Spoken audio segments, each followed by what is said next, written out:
Klabu ya Wydad Casablanca ya Morocco leo imetangaza rasmi kumsajili Stefan Aziz Ki wa Yanga, ambaye ameungana nao kwa ajili ya maandalizi ya msimu mpya pamoja na maandalizi ya michuano ya klabu bingwa dunia ambayo inafanyika kule nchini Marekani.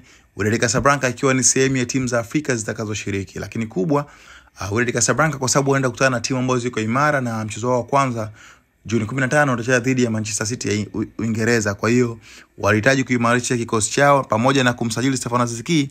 Wametambulisha pia wachezaji wengine wawili, Stefan Aziz Ki akiwa watatu, ikiwa ni sehemu ya kuongeza. Wametambulisha Nurdin Amrabat na Hamza Anur kama sehemu ya kuboresha kikosi chao. Mara baada ya utambulisho huo wa Aziz Ki pamoja na Nurdin na Amrabat, Stefan Aziz Ki kutumia ukurasa wake wa Instagram akaandika message ndefu ya kuaga Yanga, kusema alikuja akiwa na ndoto na ameondoka akiwa na memories kubwa, lakini anawashukuru Yanga, mashabiki wa Tanzania kufanya Tanzania kuwa ni nyumbani kwake kwa pili, ni nyumbani kwao kwa pili, na anawashukuru pia mashabiki kwa ushirikiano waliompa. Lakini kubwa, anaishukuru pia Yanga kwa sababu imempa mke mzuri kwa maana ya Hamisa Mobeto. Nakumbuka kwa Aziz Ki ameoa Tanzania, na siku mbili zilizopita kabla ya kwenda Morocco alionekana akimpeleka kwa bibi yake Hamisa Mobeto. Sasa hivi pia Stefan Aziz Ki leo amewasili mchana Morocco kwa ajili ya kupiga picha za utambulisho pamoja na kuanza mazoezi. Lakini kabla ya picha hizo kutoka, Wydad Casablanca wakatoa taarifa ya press release kwamba wamemsajili rasmi.